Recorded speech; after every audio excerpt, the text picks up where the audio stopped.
Halo semua, perkenalkan nama saya Tira Kenzi dengan akhiran NIM K33222098. Hai teman-teman, pada video kali ini kita akan membahas tentang senyawa polar dan senyawa non-polar.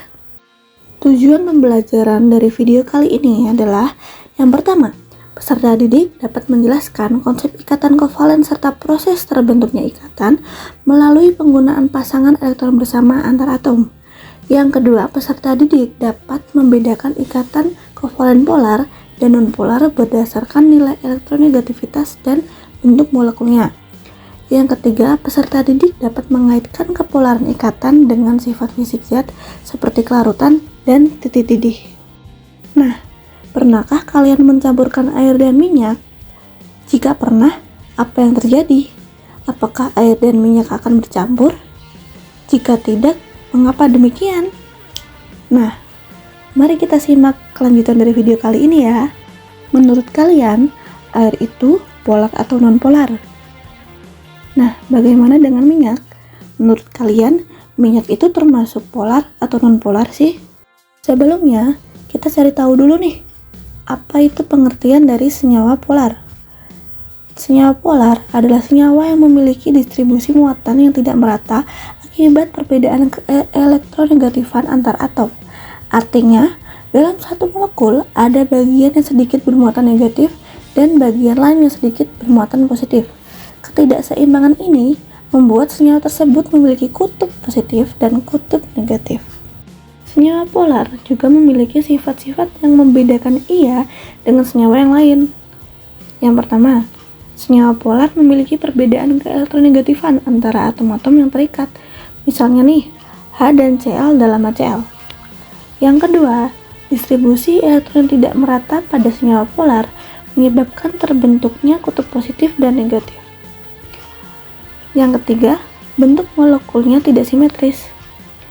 Yang keempat, senyawa polar akan larut dalam pelarut polar seperti air, sesuai dengan prinsip like dissolve like, yang dimana zat polar akan larut dengan pelarut yang polar juga. Yang kelima, senyawa polar dapat mengantarkan listrik saat dalam bentuk larutan karena ia dapat menghasilkan ion. Nah, beberapa contoh senyawa polar yang umum dijumpai di sekitar kita antara lain adalah air dengan rumus molekul H2O, amonia atau NH3, asam klorida atau HCl, etanol atau C2H5OH, dan sulfur dioksida atau SO2. Air dengan rumus molekul H2O memiliki bentuk molekul yang bengkok karena atom oksigen lebih elektronegatif daripada hidrogen. Terbentuklah kutub negatif di sisi oksigen dan kutub positif di sisi hidrogen. Selanjutnya ada amonia dengan rumus molekul NH3. Ia juga termasuk senyawa polar loh karena memiliki bentuk piramida trigonal dengan nitrogen sebagai atom yang menarik elektron lebih kuat dibandingkan 3 atom hidrogen yang terikat padanya. Nah, selanjutnya yuk kita bahas pengertian dari senyawa nonpolar. Senyawa nonpolar adalah jenis senyawa yang memiliki distribusi elektron yang seimbang karena perbedaan keelektronegatifan antar atomnya sangat kecil atau bahkan tidak ada sama sekali. Hal ini menyebabkan tidak adanya kutub positif maupun negatif dalam molekul tersebut. Sederhananya, karena bentuk molekulnya yang simetris sehingga tidak ada sisi yang lebih dominan bermuatan. Senyawa nonpolar juga memiliki sifat-sifat tersendiri loh. Yang pertama, perbedaan keelektronegatifan antar atom sangat kecil atau bahkan malah tidak ada sama sekali. Yang kedua, elektron pada senyawa nonpolar ini tersebar merata sehingga tidak membentuk kutub. Yang ketiga, struktur bentuk molekul pada senyawa nonpolar ini cenderung simetris. Yang keempat, senyawa nonpolar tidak dapat larut dalam pelarut polar seperti air, namun ia dapat larut dalam pelarut nonpolar seperti minyak atau bensin. Yang kelima, senyawa nonpolar tidak dapat mengantarkan listrik walaupun ia dalam keadaan larutan karena ia tidak menghasilkan ion.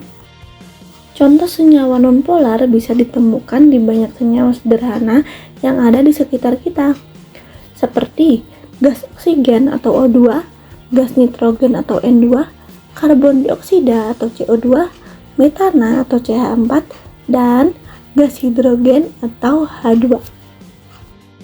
Oksigen dengan rumus molekul O2, nitrogen dengan rumus molekul N2, dan gas hidrogen dengan rumus molekul H2 terdiri dari dua atom yang identik, sehingga tidak ada perbedaan keelektronegatifan dan distribusi elektronnya benar-benar rata.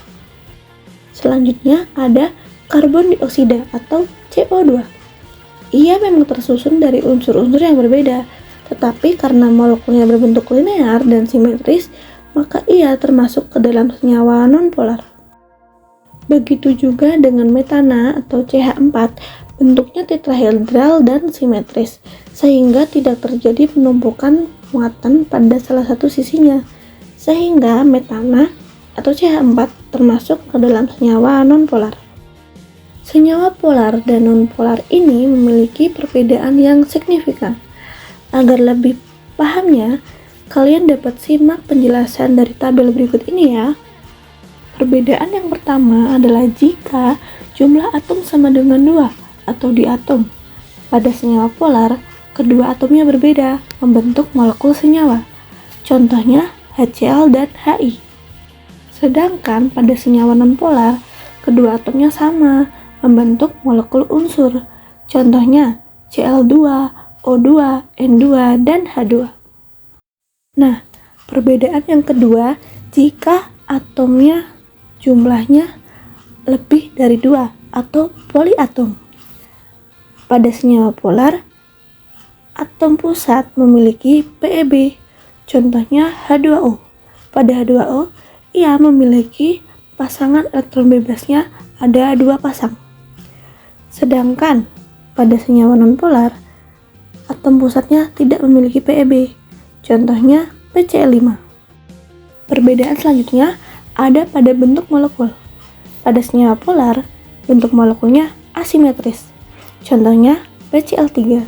Gambarnya bisa dilihat ya teman-teman. Sedangkan pada senyawa nonpolar memiliki bentuk molekul simetris, contohnya pada CH4. Untuk gambarnya bisa diperhatikan ya teman-teman. Nah, untuk mengetahui bentuk molekul, kita dapat menggunakan aplikasi ChemScat. Seperti inilah tampilan awal ketika kita membuka aplikasi ChemScat. Nah, jika teman-teman ingin membentuk suatu molekul dari unsur-unsur, teman-teman bisa memilih unsur tersebut di bagian kiri aplikasi ChemScat ini. Dan aplikasi ChemScat ini juga menyediakan beberapa molekul yang mungkin teman-teman akan perlukan itu di bagian sisi kanan aplikasi ChemScat ini. Nah, karena saya ingin membuat molekul NH3, maka saya harus memilih huruf N pada sisi kiri ChemScat ini. Lalu, kita klik di bagian kertas putih ini di mana saja. Nah, selanjutnya akan muncul NH3. Nah, kemudian teman-teman cari tools, lalu pilih add explicit hydrogen. Maka akan muncul tampilan seperti ini. Nah, selanjutnya saya ingin membuat Cl2. Pertama-tama pilih atom Cl pada sisi kiri ChemScat ini. Nah, lalu akan muncul HCl, kemudian tambahkan Cl lagi pada HCl. Maka akan terbentuk struktur Cl2 seperti pada gambar. Kemudian cari bentuk 3 dimensinya di bagian sebelah PubChem. Kalian klik tandanya, lalu akan muncul gambar seperti ini. Selain bentuk 2 dimensi dan 3 dimensi, ChemScat juga dapat digunakan untuk mencari nama molekul, sifat-sifat molekul, dan masih banyak lagi. Nah, dari penjelasan sebelumnya dapat disimpulkan ada 5 poin nih. Yang pertama, ikatan kovalen terjadi karena adanya pemakaian bersama pasangan elektron antara 2 atom non-logam untuk mencapai kestabilan. Yang kedua, ikatan kovalen nonpolar terbentuk jika dua atom yang berikatan memiliki elektronegatifan yang sama atau hampir sama, sehingga distribusi elektron merata dan tidak ada muatan parsial pada molekul. Nah, poin ketiga adalah ikatan kovalen polar terbentuk jika dua atom memiliki perbedaan keelektronegatifan yang cukup besar, menyebabkan distribusi elektron yang tidak merata dan muncul muatan parsial positif dan negatif.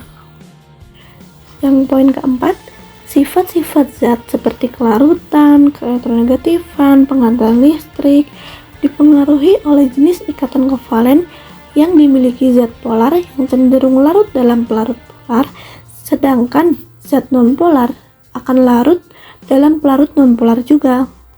Pada poin kelima, dengan memahami perbedaan antar ikatan kovalen polar dan nonpolar, kita dapat memprediksi sifat dan perilaku senyawa dalam berbagai reaksi kimia dan aplikasinya dalam kehidupan sehari-hari. Nah, kita balik ke pertanyaan awal ya. Menurut kalian, air itu polar atau nonpolar? Wah, benar sekali. Air itu termasuk ke dalam senyawa polar ya teman-teman, karena ia tersusun dari H2 dan O, dan dia juga memiliki PeB loh. Jika air termasuk senyawa polar, maka menurut kalian minyak itu senyawa polar juga atau malah non-polar? Ya, benar sekali.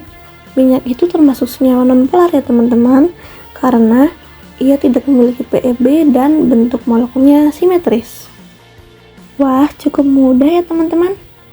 Sekian dulu ya video tentang senyawa polar dan non-polar kali ini. Semoga kalian paham. Nah, paham kan teman-teman? Sekian video dari saya. Sampai jumpa di video berikutnya. Bye-bye.